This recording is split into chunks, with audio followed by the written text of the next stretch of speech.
ANGAAA. Suara cempreng itu terdengar memenuhi lorong kampus yang lumayan ramai.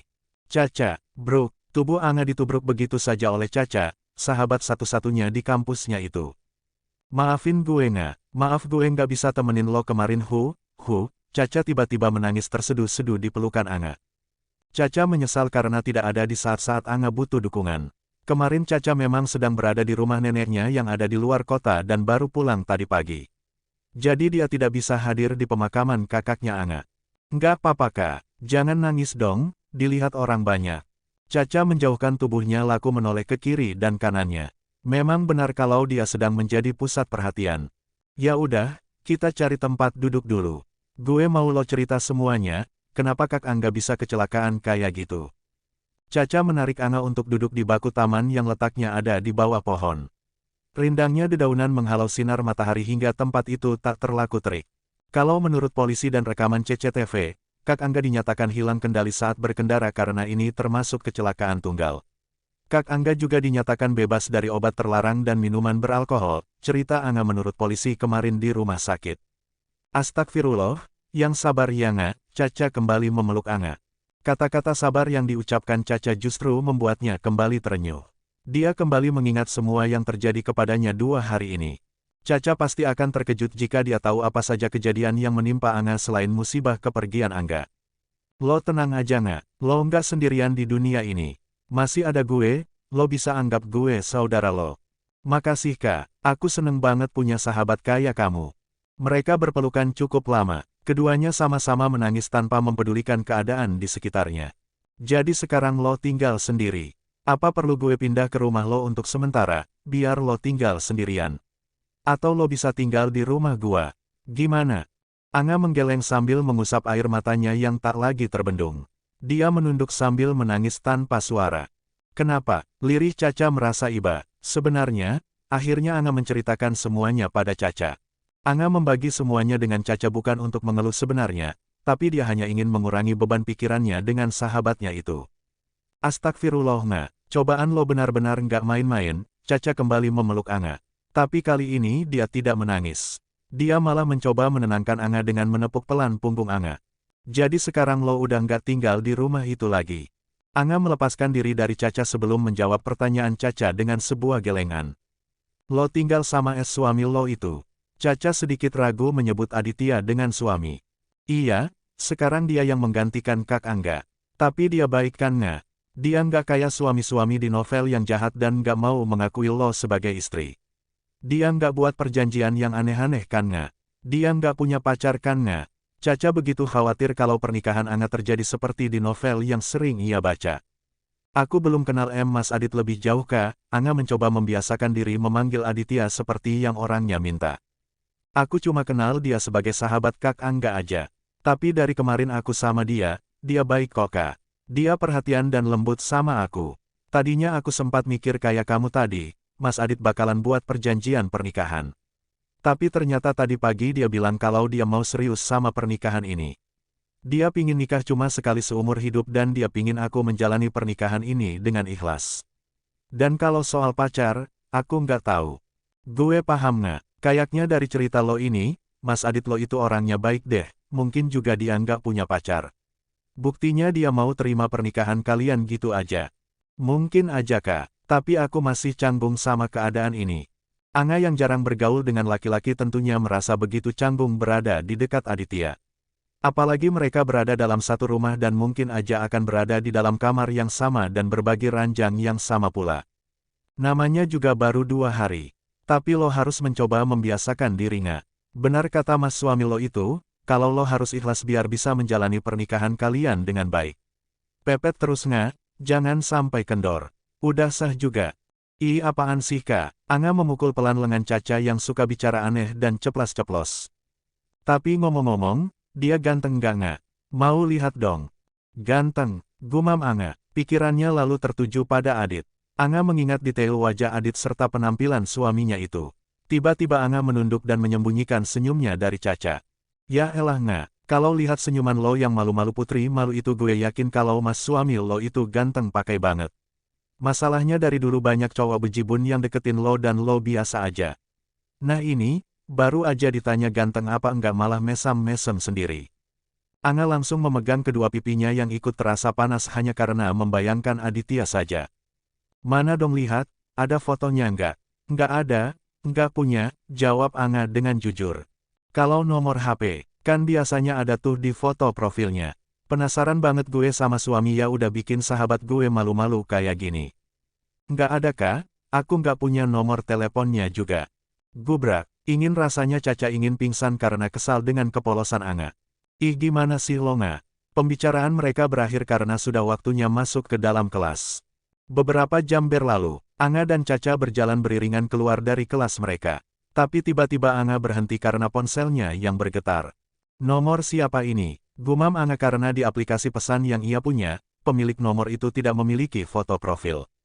Halo, udah pulang belum dek? Suara laki-laki yang menyapanya langsung membuat Anga tahu siapa yang meneleponnya.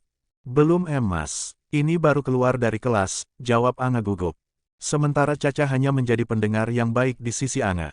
Kalau gitu cepat keluar, Mas udah ada di depan kampus kamu. Apa, Mas ada di depan? Iya, Mas tunggu ya. Pip. Anga masih menempelkan ponselnya di telinga walau panggilan dari suaminya sudah berakhir. Kenapa lo nga? Kak, kenapa? Dia ada di depan Kak. Siapa? Caca bingung. Mas Adit, dia jemput aku dan sekarang udah di depan. Apa? Anga dan Caca buru-buru menuju parkiran depan dekat pintu masuk ke universitas ternama itu. Malah Caca yang berjalan lebih cepat dari Anga karena dia begitu penasaran dengan sosok suami sahabatnya itu. Yang mana nga? Caca celingukan menatap ke arah parkiran motor. Soalnya di sana juga banyak mahasiswa yang bersiap untuk pulang. Anga ikut mengedarkan pandangannya, hingga menemukan pria dengan celana dan jaket yang sama dengan tadi Aditya pakai saat berangkat kerja. Itu yang lagi main HP pakai jaket hitam, tunjuk Anga pada Aditya yang masih duduk di motornya. Hah itu, yakin umurnya udah 30 tahun nga? Kalau model kayak gini, gue juga mau nga, Caca sampai melongo menatap ke arah pria tampan itu. Benar dugaan Anga kalau Adit berada di gerombolan pria, pasti dia yang paling menonjol. Buktinya saat ini banyak mahasiswa yang ada di sana juga, tapi mahasiswi yang lewat di sana tampak berbisik-bisik dan mengumbar senyum manis mereka setelah melihat Aditya. Jaga omongan kamu, suami orang itu. Anga menatap tajam pada Caca. Cie, yang udah punya suami, goda Caca. Udah ayo pulang. Caca mengekor di belakang Anga. Dia ingin melihat jelas wajah suami Anga itu. Mas, lidah Anga masih kaku memanggil Aditya seperti itu. Adit yang masih duduk di atas motor langsung menoleh ke belakang. Maaf ya lama, nggak apa-apa, mau langsung pulang sekarang. Caca yang berdiri di belakang Anga masih melongo sampai saat ini. Dia setuju dengan apa yang Anga katakan tadi. Pria di hadapan Anga saat ini begitu lembut. Wajahnya juga semakin tampan kalau dilihat lebih dekat. Pantas aja tadi Anga malu-malu waktu gue tanya suaminya ganteng nggak. Iya kak, pulang aja. Oh iya, kenalin mas. Ini sahabat aku satu-satunya, Caca. Anga menarik Caca yang bersembunyi di belakangnya. Caca menunjukkan senyum lebarnya dan mengulurkan tangannya pada Aditya. Caca kak, Aditya, makasih ya udah temenin istri saya. Sama-sama kak, ayo pulang deh, Aditya beralih pada Anga. Iya mas, aku duluan ya kak. Iya hati-hati, aku juga mau pulang. Da Anga, Caca lebih dulu menuju ke mobilnya. Dia juga sempat melihat Anga dan Adit lagi dari kejauhan. Kelihatannya Kak Adit emang orang baik. Semoga suami kamu adalah orang yang tepat untuk menjaga kamu nga. Semoga pilihan Kak Angga memang nggak salah. Caca berdoa untuk kebahagiaan sahabatnya sebelum meninggalkan kampus lebih dulu. Pakai helmnya dulu, Aditya memberikan helm pada Anga. Ini baru mas. Anga tadi tak melihat Aditya membawa 2 helm saat berangkat. Terus di kaca helmnya juga masih ada plastik yang menempel. Iya, sekarang mas kan sudah punya istri. Pasti kemana-mana berdua kan, jadi mas beli itu buat kamu. Demi apapun, Anga merasa aneh pada dirinya sendiri. Dia merasa senang hanya karena Aditya membeli helm khusus untuknya. Bisa-bisanya dia tersipu hanya untuk perhatian kecil yang mungkin menurut Adit adalah hal yang biasa saja. Tapi entah untuk Anya, rasanya berbeda.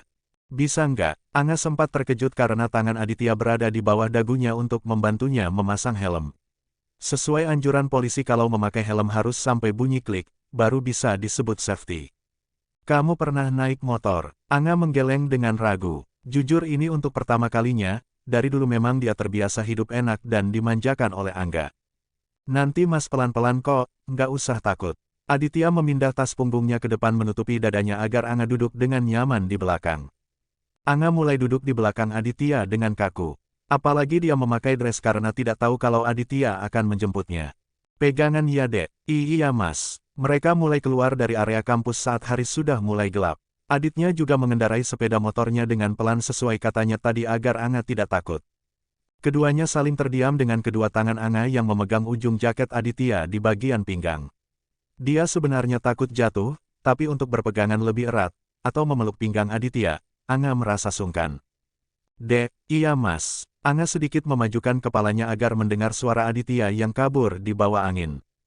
Kita beli makan di luar aja ya, mas belum sempat belanja lagi. Di ruang udah nggak ada apa-apa. Iya mas boleh. Kamu mau makan apa? Seperti halnya wanita, pasti bingung kalau ditanya ingin makan apa. Sebenarnya Angga juga tidak ada selera makan sama sekali. Tadi malam dan tadi pagi dia makan hanya karena menghargai Aditya yang telah bersusah payah memasak untuknya. Kalau mas mau makan apa? Mas apa aja, semuanya mas suka. Jadi samakan aja kayak kamu, sahut Aditya agak keras karena suara di sekitarnya yang cukup berisik. Aditya tak mendengar jawaban Angga setelah beberapa detik. Kamu nggak selera makan ya? Angga kembali diam saat Aditya berhasil menebak pikirannya. Entah kenapa Angga kembali merasa sedih. Sekarang dia tak punya siapa-siapa. Hanya Aditya yang notabene bukan siapa-siapa sebelumnya, kini menjadi suaminya. Tapi Aditya memperlakukannya dengan begitu baik. Aditya bahkan menjemputnya ke kampus tanpa mengabarinya lebih dulu. Bagaimana kalau tadi ternyata Angga sudah pulang, apa Aditya tidak akan sia-sia datang ke kampus Angga?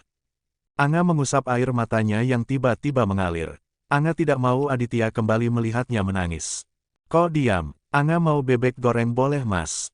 Celetuk Angga begitu saja, padahal dia sama sekali tidak menginginkannya. Dia asal menyebut hanya untuk membeli lauk untuk makan malam Aditya. Boleh ayo kita cari bebek goreng yang enak. Aditya tak sengaja menarik gasnya dengan sedikit kencang hingga Angga yang tak siap langsung memeluk tubuh Aditya dengan begitu erat. Kedua tangannya melingkar di pinggang Aditya begitupun wajah Angga yang menempel di punggung Aditya. Maaf dek, mas nggak sengaja. Mas lupa kalau ada kamu di belakang. Angga sempat merasakan jantungnya mau lepas karena takut kalau jatuh dari motor Aditya di tengah jalan seperti itu. Nggak apa-apa kok mas, Angga ingin menarik tangannya yang refleks memeluk Aditya itu. Dia merasa malu saat ini. Memeluk pinggang suaminya yang terasa keras dan berotot itu. Dari memegangnya sekilas saja, Angga bisa membayangkan bagaimana isi di balik baju Aditya itu. Tapi gerakan Angga yang ingin menarik tangannya itu ditahan oleh Aditya. Pria itu malah memegang tangan Angga yang ada di pinggangnya. Jangan dilepas, peluk yang erat, biar nggak jatuh.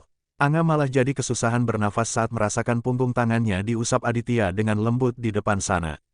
Kalau sudah begitu, Angga hanya bisa pasrah. Toh Aditya juga suaminya.